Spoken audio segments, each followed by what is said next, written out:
better. But just think of the first person. Okay, the first person that ever thought of baking a cake, or the first person that ever thought to make beans. Like, how did you know that if you do this thing this particular way, it will come out this particular way? And I'm sure I can imagine them coming to meet the person and they'll be like, oh, I have this idea, something that nobody has ever done before, something that no one. It was Peter. That was an Act of Apostles, I think, chapter 2, when they healed the guy by the gate of Beautiful, if I'm correct. And afterwards, I mean, they heard that it was, he had been healed, and then the leaders or the elders called for a meeting and they brought them, and then they told them that, they warned them, they even beat them.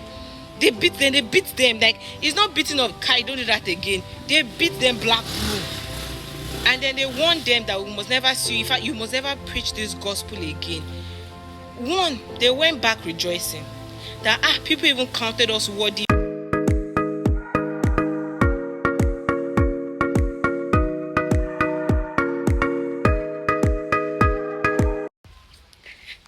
Hi guys, good evening.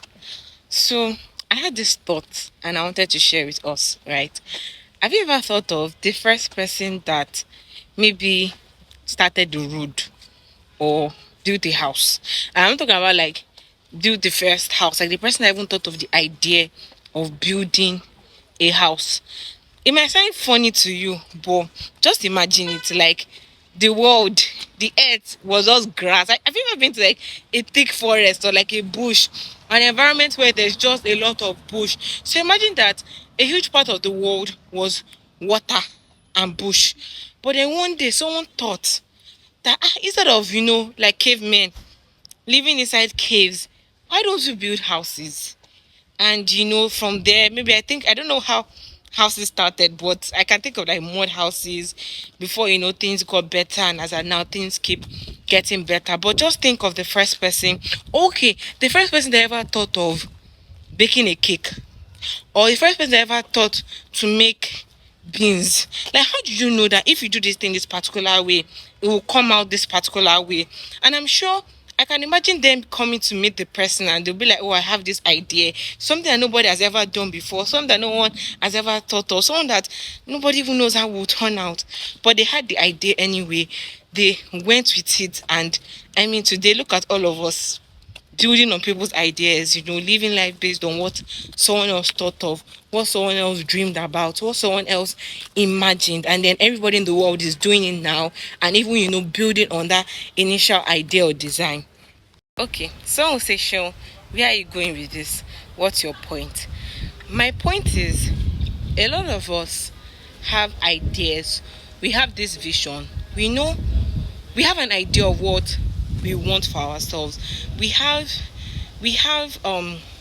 yes, let's keep it as ideas or visions for our lives, for the world. Some people could just be as little as your home. It's not even little, because impact, influence, right, is for anything. Just an idea you have for your home, for your children. Some people it's in your office, some people it's in your career, some people it's in your business. Some people, your ideas will take you as far as the nations, the entire world. But a lot of us are afraid.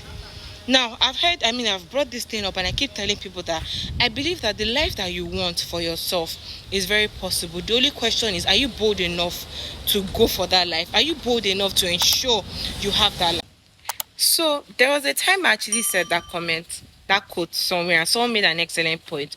She was like, some of us have some privileges, right? I mean, okay, imagine somebody, you are like the first child of your family. They spent all their money to send you to school, and then you say you have one vision. I mean, I get it. Or whatever your story may be, I get it. Your story is legit. I'm not downplaying that. But think of someone you admire the most. Okay, some people will say, like I said, some people have privilege. But even still, listen to whoever you admire the most. And when I say listen, I'm not saying go on Google and search something about them, because you're reading someone else's version of their own story. Like, look for interviews where they themselves were speaking and hear their stories, find out what their challenges were, and you realize that even the best of people had it rough. See, there's no one that got to where they are today or ran with whatever vision that they had it easy. The level of difficulty, the level of stress, the level of hardness in quote may just vary. But I assure you, there was probably a part of their story where they had every single right. They had reasonable explanation to give up or to stop. Again, Sean, what are you saying? What I'm saying is be bold. I have a fellowship, right? And the theme of the verse that we have for the year is from Joshua 1 verse 9, where it says, be strong and be courageous. Do not be afraid, for the Lord your God is with you wherever you go. And I like what God does. You know, God will give you a verse for your entire year. And at the beginning of the year, you be like, be strong and courageous. We got this. You know, everybody's in January now. We got this, you know. And then the year goes by and you begin to understand why God gave you that particular verse for that year. And I'm going to remind you again, be strong, be courageous, be bold. And the beautiful thing is, you are not being strong and courageous on your own. The Bible encourages us and lets us know that the Lord is with you wherever you go. And I'll give another analogy. Remember when it was Peter. That was an Act of Apostles, I think, chapter 2, when they healed the guy by the gate of Beautiful, if I'm correct. And afterwards, I mean, they heard that it was, he had been healed, and then the leaders or the elders called for a meeting and they brought them, and then they told them that, they warned them. They even beat them. They beat them. Like, it's not beating of Kai, don't do that again. They beat them black blue. And then they warned them that we must never see you. In fact, you must never preach this gospel again. One, they went back rejoicing that people even counted us worthy enough to be beaten for this cause. Two, they now ask God again for boldness. If you need to go back and ask the person that gave you the vision for boldness, go back and ask the person for boldness, because giving up is not an option. Like, people will tell you, if you give up now, you fuck up, right? Wherever you are in life right now, I assure you that in years to come, it will be a story you will tell people. But you need to be bold. See, I get it. It is hard. It is not easy. Nobody believes in me. I don't have the resources. I don't know where to start from. I hear you. Firstly, start with God. That's first. Start with God. Take your time with Him. Don't be in a hurry. Know what He has to say concerning your life. Take your time. Walk with Him. Let Him groom you. You see, there's a season of that vision where there's a waiting period where it feels like nothing else is making sense. And like, God, why is my life just stagnant? If everybody's just soak in that season, okay? Take it in, because I assure you will need it, right? And run with the vision. Trust the Lord. Keep asking for the boldness. Keep asking for the courage. He will never feel like, I'm not the one that did it for you yesterday. Why are you still doubting me? That's not the Father that we have. He'll be ready to strengthen you. He'll be ready to encourage you, as long as you remember to keep going back to Him and keep running with that vision.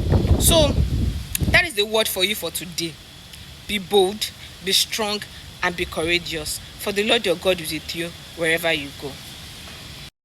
Remember to like, share, subscribe, comment on this video, and I'll see you guys. See, I've not forgotten that vlog thing. I don't know, I'm still thinking about it. But yeah, bye. By now you should know that I'm at the gym. So bye, guys.